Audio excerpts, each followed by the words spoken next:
Hello again, this is Preheat. Welcome back to another World of Warcraft video. So just like we did for Mage, I'm going to go ahead and give you the state of Evoker tuning. Keep in mind, this is beta. Things could change. We are still not quite at the point where things are really being tuned.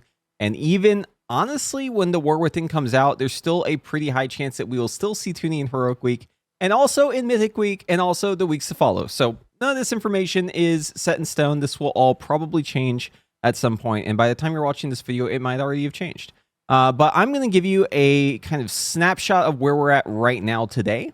So this right here is a graph made up of data that I pulled for Devastation and also data that I got from Saldar, who is the guy who has worked on the Evoker sim, has implemented all the Devastation stuff, Augmentation stuff, and the Augmentation data is specifically from him, so I want to give him a shout out in this. But based on his data, I took what we're looking at in terms of our damage, and I kind of threw it all together. So I want to just quickly dispel, I've seen this rumor floating around, and I keep seeing people posting this. They say Devastation only does 900k and like 630 gear. That's just wrong. That's not what Devastation does. Devastation's damage is better than that. It's actually not terrible. Like Devastation does like 1.4 million, roughly. That's where this bar is right here. This is Scale Commander, which is handily ahead of Flame Shaper currently and single target. But I mean, you can see here that it's probably not enough if we're looking at Augmentation being this high. Now, there's a couple reasons why Devastation is way behind Augmentation right here, even though the damage is probably a little bit better than average. Number one is that Augmentation is just really good, but it especially is good whenever there is bad class balance.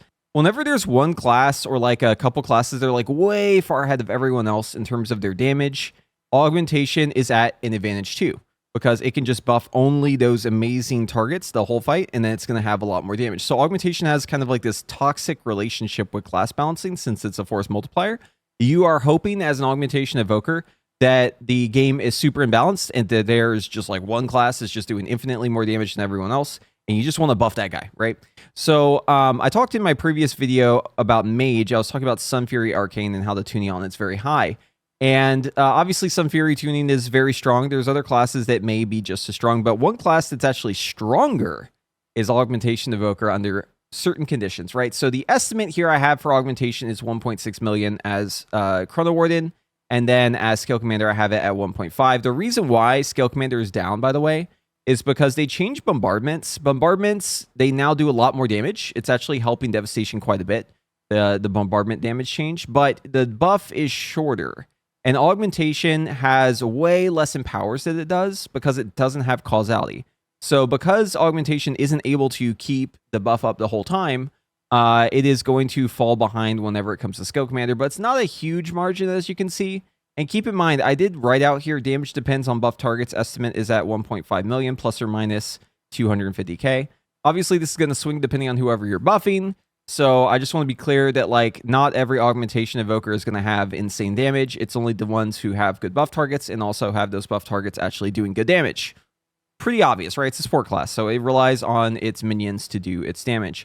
But under the best conditions, if we have, let's say, a situation where the Augmentation Evoker is able to buff only Sun Fury Arcane Mages, and all the Sun Fury Arcane Mages have already downloaded the Sun Fury patch and they're playing, you know, exceptionally well, then that AUG can actually break 2 million in single target. Whether or not you're going to see that in the actual log, it remains to be seen. I mean, hooks are kind of like a ongoing problem, so we'll have to wait and see how the hooks pan out. But right now, it's looking like simulations are saying Augmentation is probably the best class in the game when it comes to just pure damage, as long as you have the perfect conditions. Now, if you don't have the perfect conditions, obviously this falls a bit. But let's talk about the scenario where, let's say, everyone your raid is really bad. Right, like so you're playing AUG and all of your damage dealers, they just don't really deal damage. Everything's kind of mid. You're still probably ahead of Scale Commander, Devastation. So under a condition where like the damage is really, really bad across the board, you probably are like at 1.4 million-ish. Right now, the way the damage breaks down for Augmentation, like a Mythic Plus setting, is about half of your damage comes from you, about half of your damage comes from your allies that you're buffing. In a raid scenario, it's a little bit different, but the bottom line is, even if you're playing Augmentation at a level that isn't fully optimal, even if you're the third AUG or you're buffing targets that just aren't good at pressing their buttons, you're still probably going to outperform Devastation, unfortunately. And I hate to be the one to tell you this, because I also am not a fan of playing AUG in raid. but it looks like AUG is just kind of like the default pick right now. It just brings more damage than Devastation, and it has better utility in every way. And you also have a cheat death, and I mean, really, the benefits just go on and on and on. All your buffs last longer, right? That's another thing too. Like all your utility buffs last longer, all your defensives hover last longer, everything lasts longer. Twin Guardian, right? All of it. So yeah, that is the current state of things. Obviously, this tuning seems a bit off. I think that all it would take is really like a nerf to Sun Fury and maybe some other classes that do like really high damage. All it would take is something like that to maybe drop Augmentation down a bit.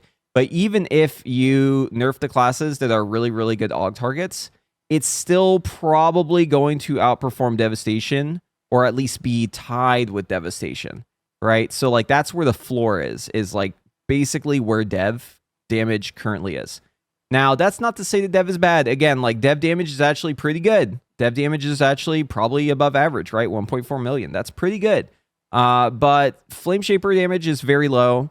And in general, AUG damage is very high. That's kind of where the problem is with this. But anyways, so in terms of gameplay, I'll actually say that Augmentation feels a lot better to play now than it did in the past. Like whenever I play Augmentation on the War Within beta, I actually have a lot more fun now than I used to. And I think a lot of that comes down to the fact that you just see yourself on the meters a little bit more, and also the fact that you just have like a lot more damage going out all the time. Like you can play Scale Commander and you can have basically like one minute to like 100-second Breath of Aeon's cooldowns, which is great because it lines up with basically every pull in the dungeon. You can play Chrono Warden and have like a lot stronger buffs and get a lot better stat scaling. Mastery is no longer the only good stat for you, right? You can go like haste and crit as well. Seems like any mix of those stats, except for versatility.